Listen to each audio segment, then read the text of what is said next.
लड़का के बीच के बात बा। वो कैसन हो? कोनो आशिक मासूबा के बात बा। साथ ही साथ 5 क्लास में रहली, 8 क्लास इंटर भैल बीए हो गल। और जब एमए के बारी आयल तब हो, तबे बात फंस गल। लड़का कहलस कि हम शादी तोहसे करब, लड़कियों कहलस कि ठीक बा हमहू राजी है। लेकिन बात उलट गल बाबू। वो कैसे? जब बीए लड़किया पास कैला तो बाबूजी शादी कहीं औरी कह दिलन। तब तो बड़ा गड़बड़ कैलन हो। शादी कहीं और कह दिलन। आखिरकार लड़की का शादी भल और ससुराल गई। और ससुराल से बाबू 1 हफ्ता 10 दिन, ज्यादा ना, 1 हफ्ता 10 दिन रहल। ओकरे बाद मैके आगल। और जब मैके आगल बाबू तो वही रास्ता से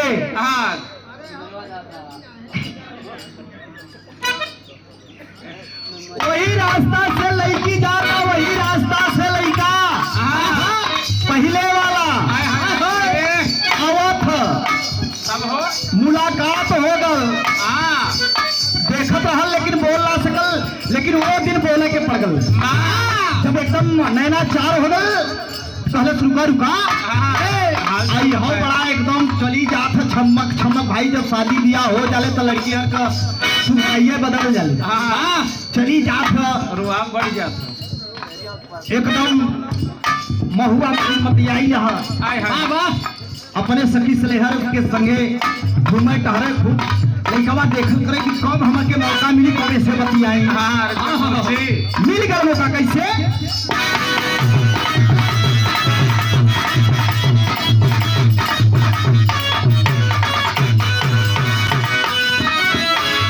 पहले से गईलू ठिकाना सावर कोई आंसू भरी लागे।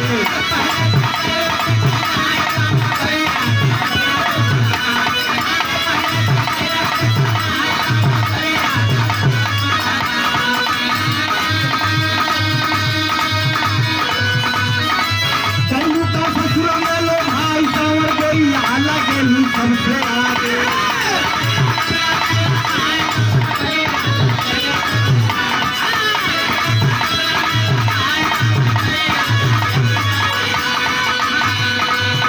लड़कवा जब मिलल एकदम आमने सामने तो कहा था अरे बाप रे बाप कहो ई कौने चक्की का आटा खैलू। बदल लागत 10 दिन के अंदर इतना बदलाव। लड़किया कहलस अलग अलग दिखाता। लड़किया कहलस कि ना ना ना कुछ ना, वह दाल वह रोटी वह सब्जी खैली है। लेकिन बाबू कहलस ना ना हमके लागत कोनो दूसरे विटामिन खैलू है। इतना तो ना सुगर रहलू जितना देखे में लागत हो। वह लड़कवा कहता पहले से कहियो सुभर आई सावर गोरी आंसू लतिया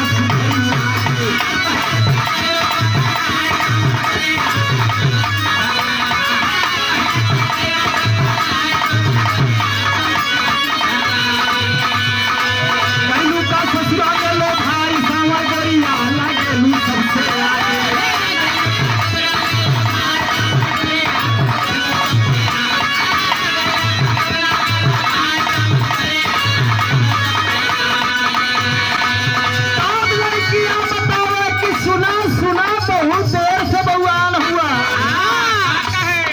सुना हमारे ससुरा का हाल, तुम्हारे मुस्लिम मलामत भागेला।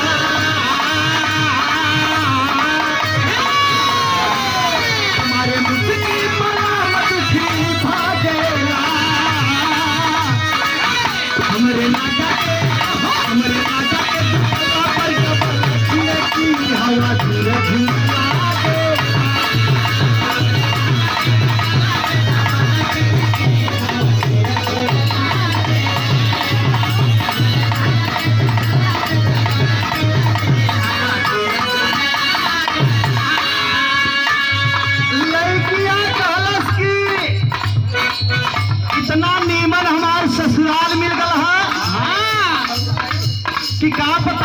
बढ़िया सुंदर नीमन हमार दुल्हा बारन।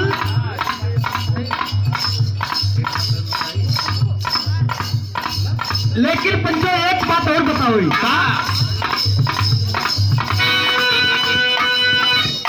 कितना बढ़िया हमार दुल्हा हमके बुलावलन, जानत हुआ बड़ा प्यार से बुलावलन, बड़ा मान से बुलावलन, सम्मान से। लक्ष्मीनिया कह के राजा जी बुलावे,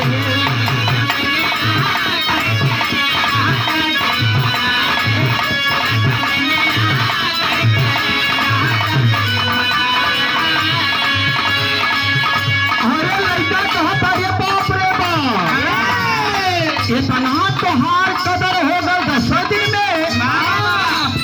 अलग प्योरी का जाना पूरा सुना, मालकिनिया कह के, मालकिनिया कह के राजा जी बुलावे,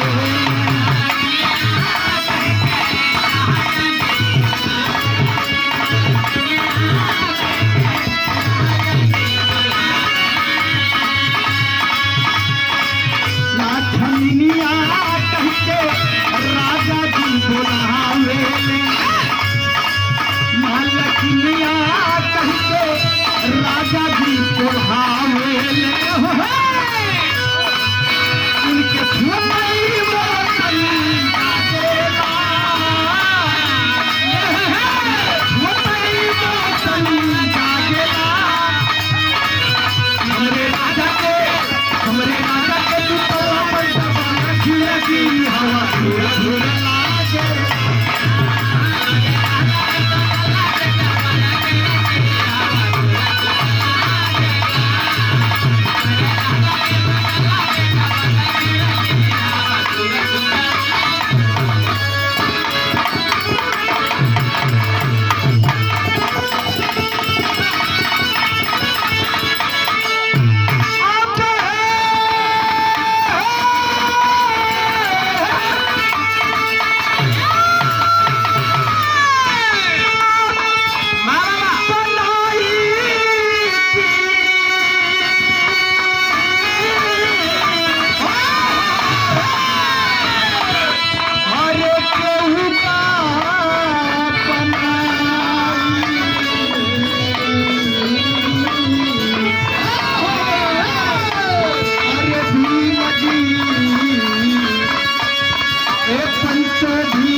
बनवले जवन,